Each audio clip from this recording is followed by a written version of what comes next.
and some are difficult topics, some are very much debated topics.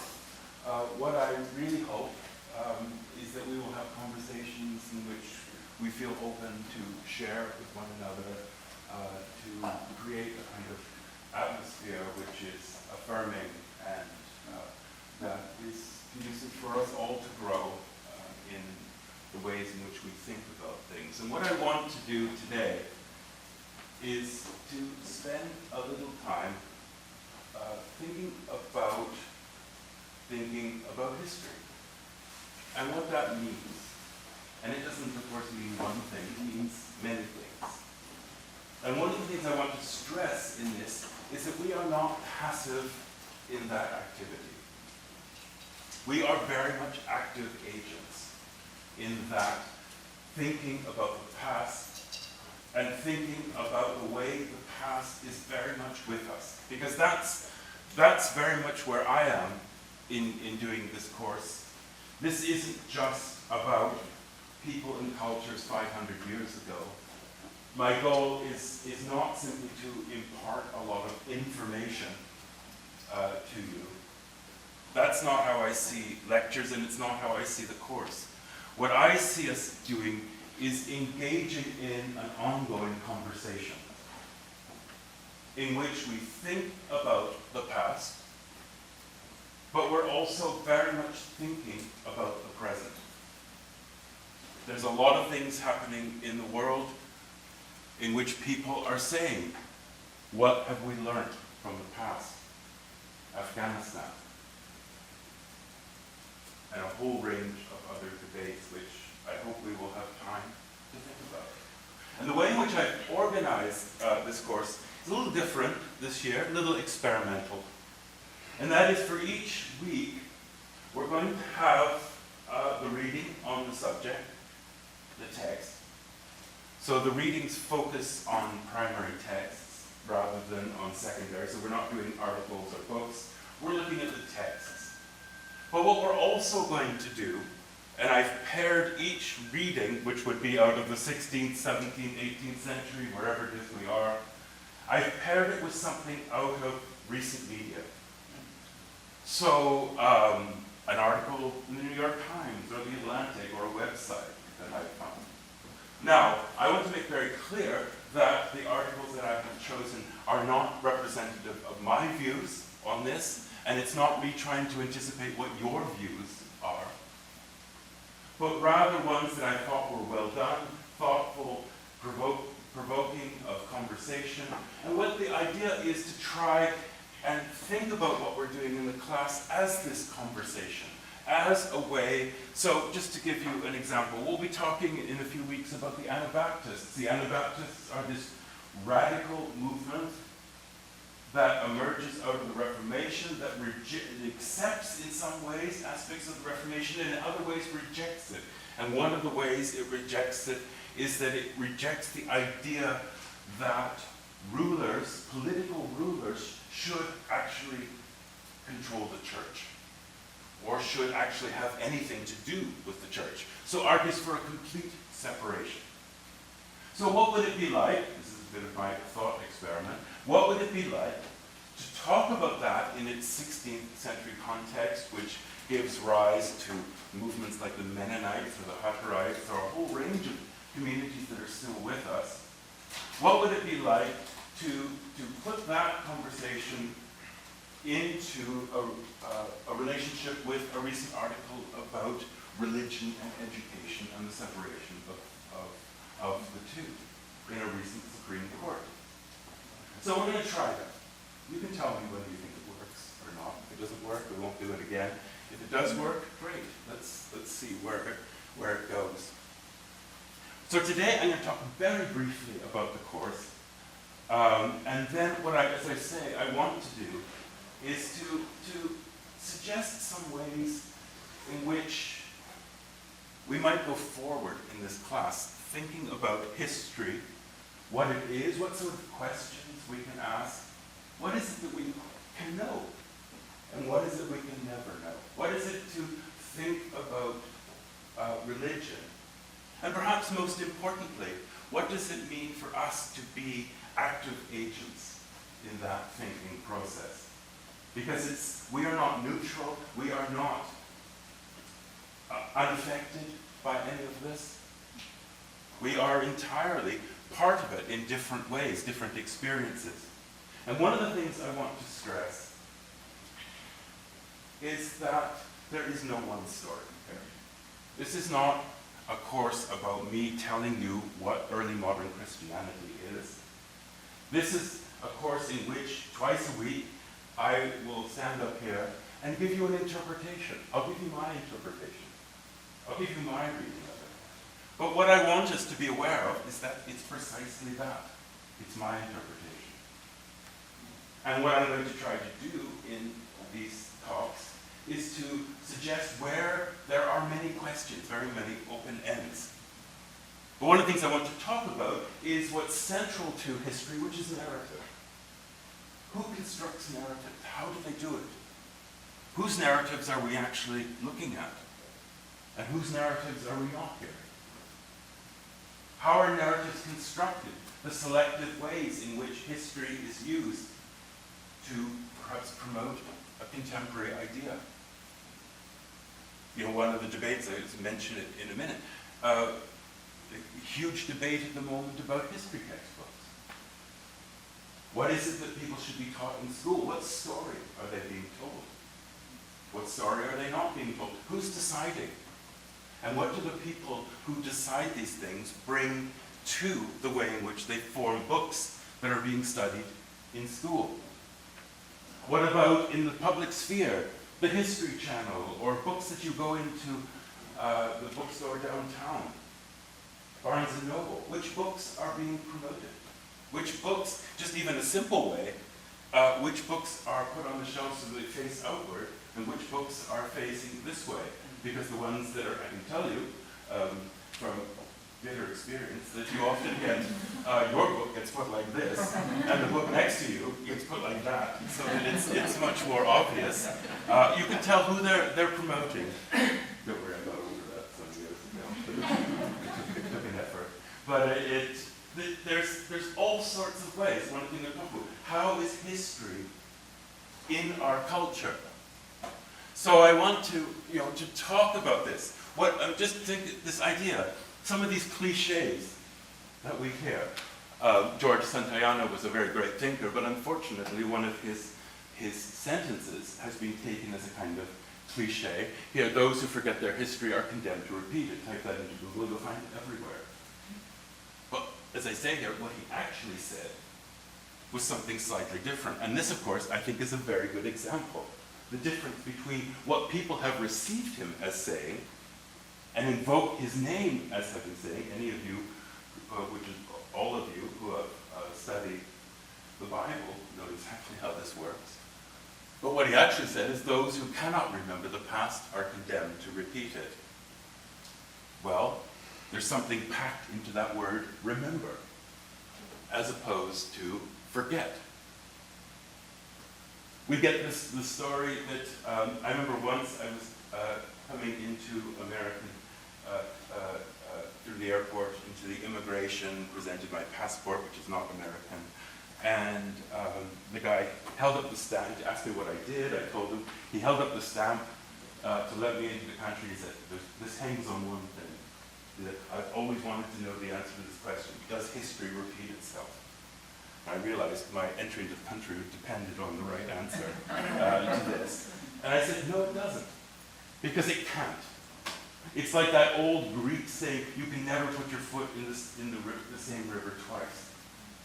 Because the context, we always live in changing context. We can see patterns, we can see things that sound familiar, but it's never going to be exactly the same.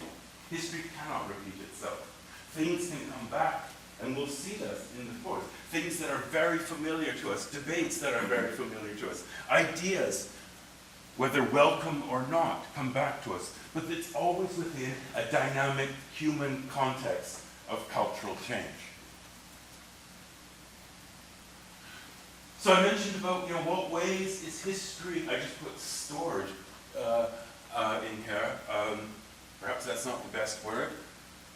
embodied, captured, embraced, represented. Sorry, it's a bit small here, but I'm not going to go through these in detail, but think about museums. Let me just ask you, you go to a museum, how does that work? Walk in the door of a museum. What presents itself to you? What's happening when you go into, just think of any museum that you've been in. What happens?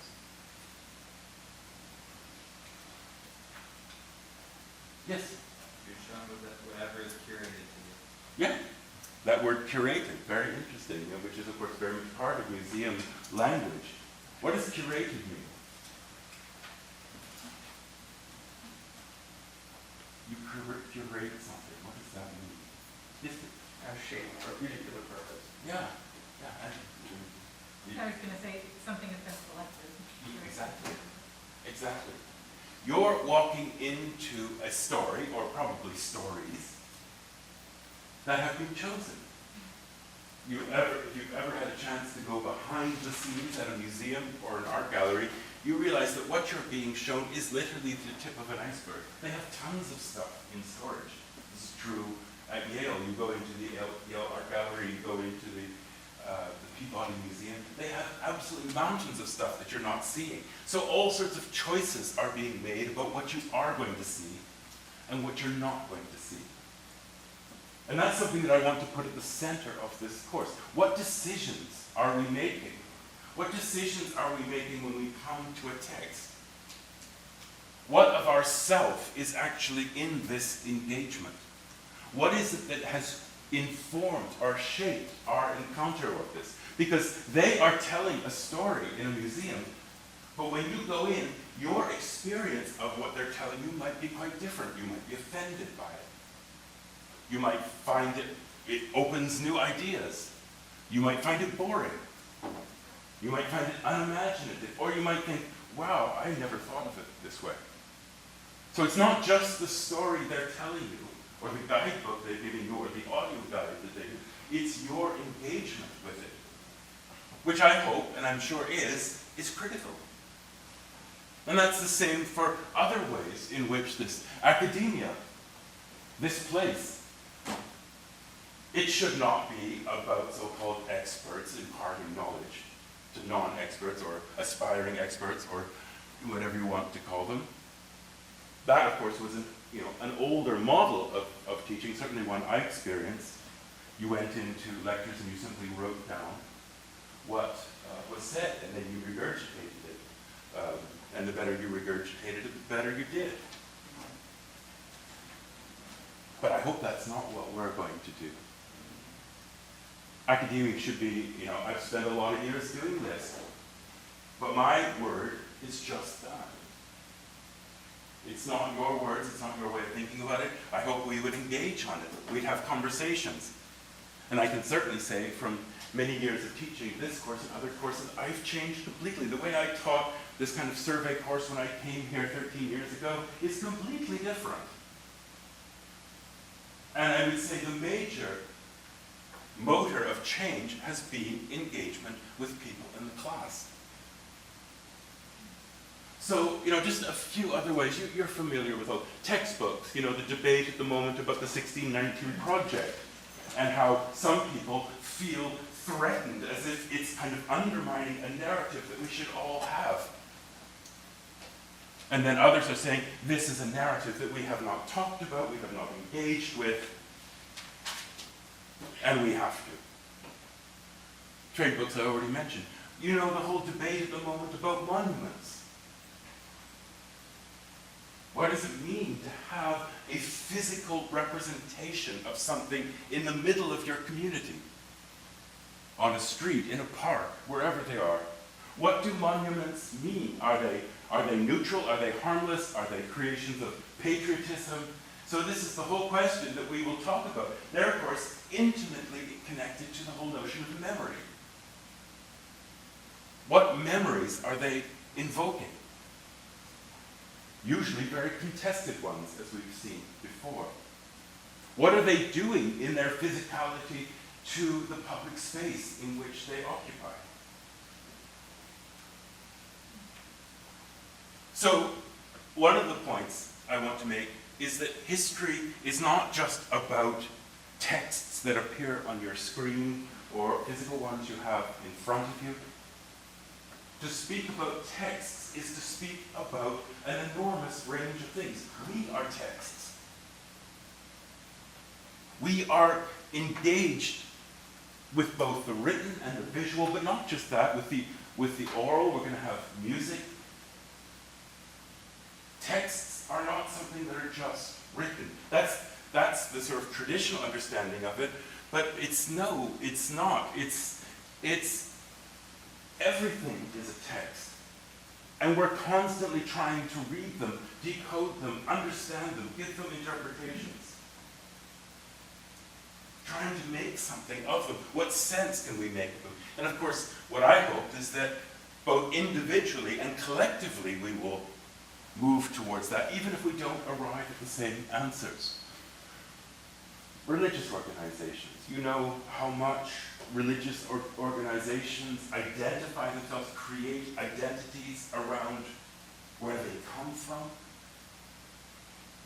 You know, this is something we're going to talk about. What does it mean to formulate an identity? What sort of things go into identity? How can identities be fragile? How can they be negotiated? How can they be constantly fluid? What is it that shapes them? Oh, you know, you'll get certain traditions in Christianity say, this confession of faith is who we are. This thing from the 17th century, that's the standard that we always have to measure ourselves against this. But in some ways, that's a very strange reading of history. Can you make something from the 17th century which was created in a certain context in response to certain things normative for 300-400 years later, where people are living in a completely different context? Well, you know, there are people who fall on both sides of that argument. Media, which I hope is something we will be able to spend some time on. Podcasts, History Channel, which as far as I can see is mostly World War II history. But all these ways in which popular books pouring off the press, you know, book after book after book at the moment again about the Trump presidency. And of course, what you get the authors on television, radio, online, promoting them, telling their story. This is, of course, they want you to believe this is the authentic story. This is the insider's view. This is the view that we don't have. They can know things that we can't. Well, can they? What are they trying to do? The popularity of historical dramas. People love them. But, you know, what are they doing? Are they actually historical? Well, it depends on what you mean. Perhaps they're very successful at invoking an earlier age without actually sticking directly to the story, factually, as somebody might say. I want for us to think about language and naming, because that's what historians do. They name things. It's a little bit like Adam in the garden. You get to name the animals.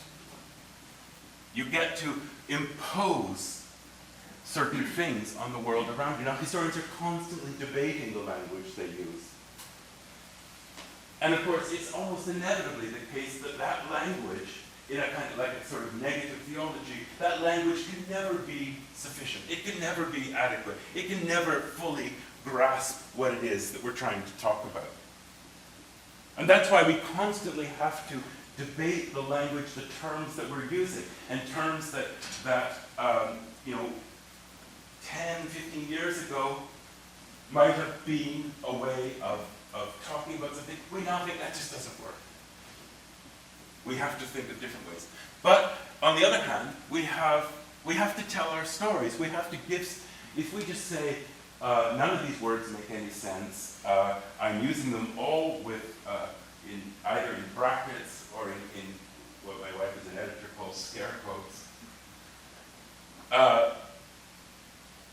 So you're always hedging your bets about something. Well, if you write a book that for people who aren't just inside that narrow historical guild, they don't know what you're talking about.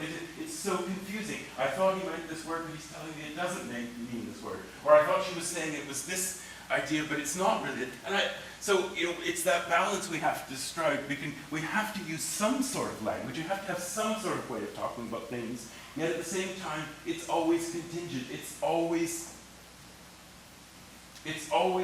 inadequate to what we're trying to do. So that's why the reading history is a never-ending process. We're trying to find better ways to talk about the past, and of course, one of the things good historians, I think, should be doing is talking about the past in terms that the present can engage with it, which means we often have to use language out of our own contemporary culture to talk about the past, using words that they would never have used or even been able to conceive of.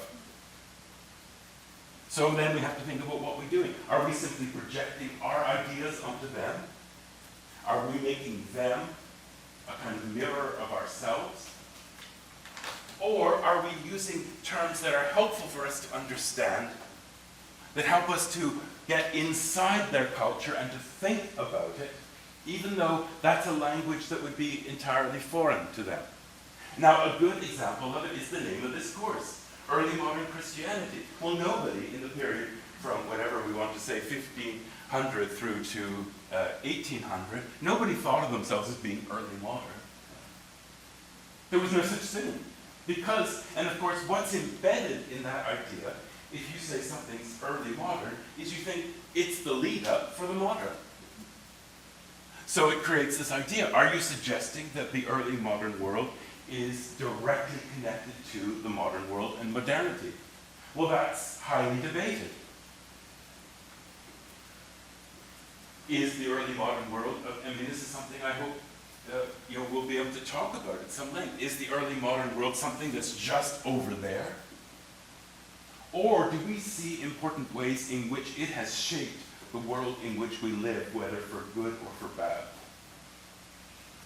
Early modern is essentially a European, North American word, or even as a concept, because we can create this period which has some sort of coherence to it that we can call early modern, in which you have these events in Europe, and then you have the formation of America, you have colonialism.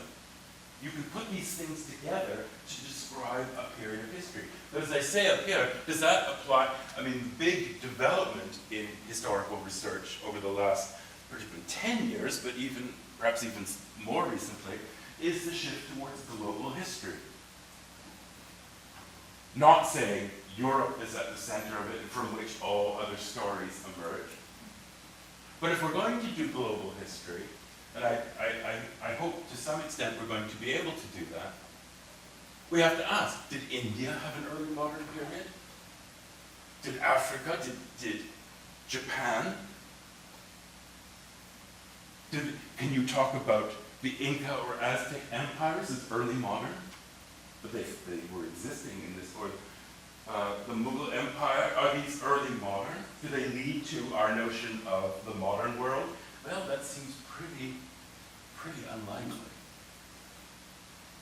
So, I think we should be upfront about this. We're using a construct. But I hope that we're constantly engaging in a critical relationship with this construct. But in the end, I had to give this course some title for the catalog. So it is, we use that, but we exist in a critical relationship to it. So this is just some of the things we talk about. I want to just raise the question of chronology.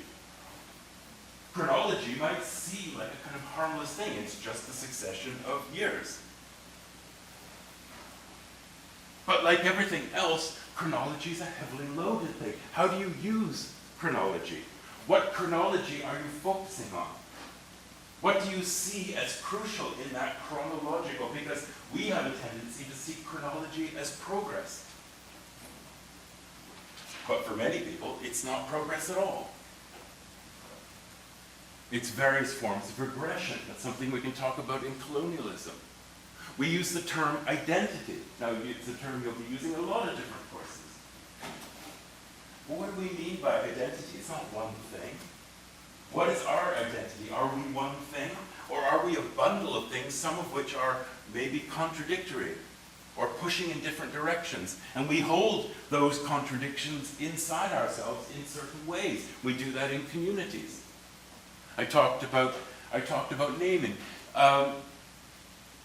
And these things shape, I'm not going to spend too much on this because we'll be doing it in the course, but these things shape the interpretive language that we're using. And what I want us all to be doing, certainly myself included, is to be constantly thinking about how we're using language and naming to do the sort of things that we do in a class like this. Talking about text, as I say, talking about narrative. I'm going to come back to narrative in a moment. Talking about memory and forgetting. Talking about race, gender, sexuality. And it's challenging. It's very difficult because it does what I think history makes us do. It makes us step outside ourselves to try to understand other people, to try to even if we find repulsive what they said or did. But we have to understand how both ourselves and the other. And history is a constant engagement with other and thinking about the ways in which we engage.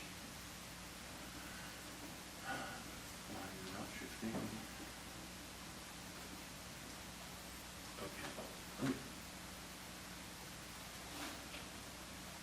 So, simple one back to chronology is this whole debate about whether you use BC, AD, BCE for a common era, or you see common era, BC, before Christ, Anno Domino.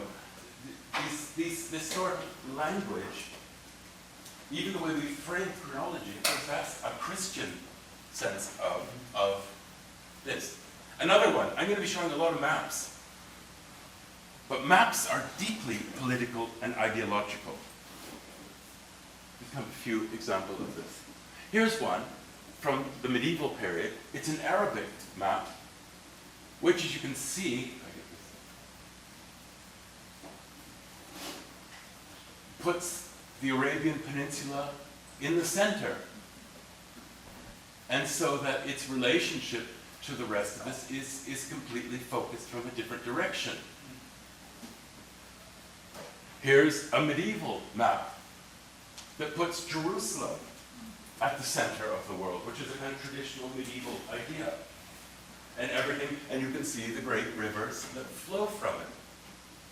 So this is a notion of the world which is entirely biblical in orientation. Then you get one of the great discoveries with development in the 16th and 17th century by a man named Mercator, is the basis. You can see that this is still very much a work in progress from South America and the nature of the Americas altogether, a more precise notion of Africa, of Europe, of course, and of Asia, based on colonial explorers, the development of mathematics, geometry. But this becomes the standard shape of our vision of the world. Africa, Europe, very prominent. The Americas, you'll all be familiar with it. This is the kind of general way in which maps continue to be displayed. Here's one from the early 20th century. You can see Europe looks very big, Africa looks relatively small, but here's the way it's projected. Just look at Greenland up here. It's huge. Greenland is bigger than Africa on this map. Africa is 14 times larger than Greenland. So you can see what's happening in these maps. Then you get, which came out first in the 19th century and then was revised by a man named Peters in the 1970s, is a new form of projection, which actually does the map in terms of land mass. And you can see there that suddenly the world looks rather different. And as you may know, many schools, famously in Boston there was a big debate where they introduced what's called the Peters projection, as a less Eurocentric, America-centric way of looking at the world. That actually that through its kind of mathematical distortions, doesn't make the southern hemisphere look much smaller than it is. Then other ways of doing it is turning it upside down to make the impression of what that form of projection makes the world look like. Here's the Peters projection used to remember how we had before sort of Europe and Asia and the Americas on one side, which is the traditional map, which has the Atlantic Ocean as the sort of center point. Well, here's a version of it that puts the Pacific at the center. And this is a map that's used more widely in Asia, in other communities, Australia, the Americas in certain places, for whom the Pacific is much more the focus of their world. So what happens if you make a map based on voter turnout? I have to say, people in Canada don't vote very much. I was a bit surprised. But you can see that suddenly, again, if you think about it in these terms, the world looks rather different. So what I want to make the point is, we're going to be using a lot of visual culture here, but we're constantly asking, how has this visual culture been transmitted to us? What are we being asked to look at? So just as we're very critical with the written text, we should be very, very much engaged with what the visual. So now for a short break.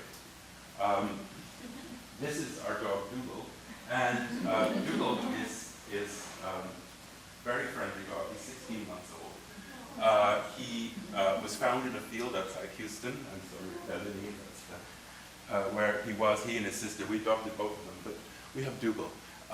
Just by way of an advertisement, my wife's going back to the UK next week, and for the next 2 weeks I'm on my own. If anybody's interested in being paid to do some dog walking for Dougal, just drop me. Dougal has a wide range of interests. Squirrels, sometimes inappropriate sniffing, and garbage. So he does require a bit of attention, but he's harmless. So, how do we talk about religion?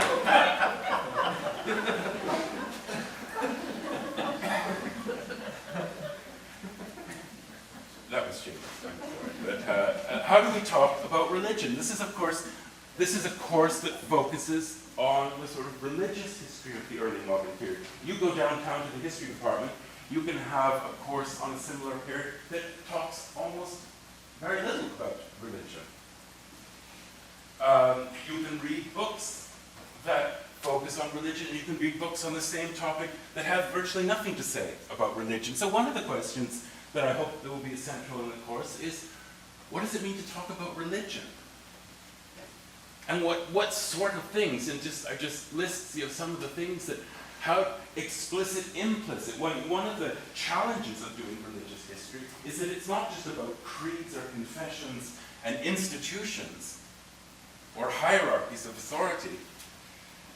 How do we, thinking about historically, think about questions such as belief or unbelief? These are, in some ways, invisible to the eye. But religion without belief or unbelief is pretty thin. So how do we engage, or the question that historians, or the term historians often use, lived religion. What was it like for people in all parts of society to actually live this religion? It wasn't just some intellectual construct. It was their life. And in the early modern period, there's no division as we might have in our world, where you can say religion is private, each person has their own. That's an idea the early modern would have no conception of. Religion was everything. Politics, society, sexuality, everything excuse me, was what we might call religious. There are no boundaries in the way that we will think about them. And even people who were acting, in ways that we might find deeply, deeply problematic in colonialism, they thought they were acting out of some forms of religious motivation. So, and ritual, liturgy. So the work of a historian has to be to engage with all of these things that shape the religious experience of the people. So it's not just about learning the theology of somebody as if that existed in a vacuum.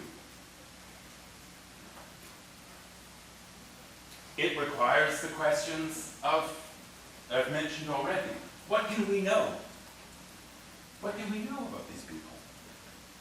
What can looking at these sources, visual, listening to oral sources, reading texts, we might ask ourselves, okay, I did all of this. What can I know about those people? What can I really know about them? Just in our own context, if somebody just read what we wrote,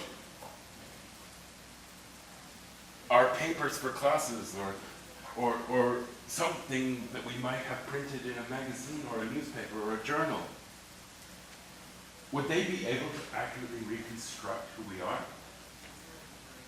But in some ways, that's what we're being asked to do. We work with what we have. And so that raises all sorts of questions that I hope will be at the forefront of our thinking. What is it we have? Some of it is simply by accident of survival. Many things are destroyed. War, disease, natural disasters. So sometimes what we can know about this is simply a matter of what has survived. So then we have to ask, well, what has not survived? Or the more obvious question, who wrote these sources and why, and who are the people that don't appear in these sources? And, it comes back again to the way in which I've structured this course. For whether it's the older source or the more recent one, of course it's something that I chose. You might have chosen a very different thing. So in some ways, I'm very present in the syllabus because I made decisions. And they might not be good decisions, or they might not be decisions that you are in agreement with. You think, I really would have rather have read something about that. And that's perfectly legitimate. But like, for those of you who are going to churches and leading worship, you are making decisions. And you will certainly know from your congregation when they're not in agreement. But you have to have some sort of form of worship. You need to make decisions. That's how it works. But those decisions have to be constantly open to scrutiny. And that's what I think we're trying to do. But again, to come back to a question I raised at the beginning, I hope we will, that whole process leads us always back to, what are we saying about ourselves? What is this, the fact that I reacted in this way to something, or something he said in lecture really struck me as difficult, problematic. I don't really agree with the way he formulated that. Or something I found in the text, I think, wow, this makes me think of something new. What is this, as I said at the beginning, we are active agents in this, and there's a kind of self-interrogation in engaging in the past. The historical people are not the only actors in this. One of the things we're hearing a lot about recently is the term reckoning in all sorts of ways. Well, my argument is that history is an important part of that. And it can be ugly. It can be deeply problematic. It can take us to places at times we may not want to go, or make us feel uncomfortable. So I've talked about this before. I just want to close out in the last 5 minutes or so, thinking about narrative. Because in many ways, I think, one of the the goals of history is not simply to rip things apart and leave all the pieces on the floor, or to just dismantle things. I think, in the end, we are storytellers. Now, our stories may be very different. They may have very contrary impulses and desires, but I think what we are is storytellers. And as you know from preaching or biblical narratives or all sorts of other places, stories are crucial to us in so many ways. And at the heart are our narratives. And I'm not going to repeat what I just put on the screen. And by the way, the PowerPoints are uploaded onto the Canvas site, so if you want to either annotate them, they're done before the lecture, so if you want to look at them in class, they're there, or if you want to just look at them afterwards, if you go to Files on Canvas, there's a box for PowerPoints there. So I'm not going to read this, but it's just that narratives are created out of certain contexts. They are created for certain purposes. They are maybe undergirding a certain way of thinking. They may be undergirding, I had the joy of being in Israel just before the pandemic. Went to Masada. Well, some of you will know, Masada is such a contested place from what story you're telling. Is it, this revolt of the Israelites against the Romans, is that a model for the resistance of modern day Israel against Arab opponents? Well, there is that story being told. Why is it being told? Well, for certain reasons, of course, for amongst certain groups in Israel, a crucial part of their identity. Well, you might then ask, well, what are they doing with history? But they're invoking it. But this is replicated in so many different places. And that's what, and so narratives often fit within historiographies. Historiography is simply the way of writing history, a tradition of writing history. The way in which you approach it. If you say, what is the historiography of the Reformation? It's the different ways people have written about it historically. But narratives fit into different historiographies. They fit into different conceptions of what something is. And what I hope it will do, we will see, is that, it will reveal beliefs and perceptions about people. But what I'm also suggesting, as I've said, is that it reveals something about us. We're just about out of time, but maybe the middle point is one that we can think about. The way in which history is highly selective. When we tell stories about ourselves, whether you write a diary or a journal, we're always making decisions about what we want to say, or say in a letter. In the days people wrote letters. In a letter, what we choose to say. What do we choose to say to other people? What do we want the reader to get from this? Are we trying to impress them?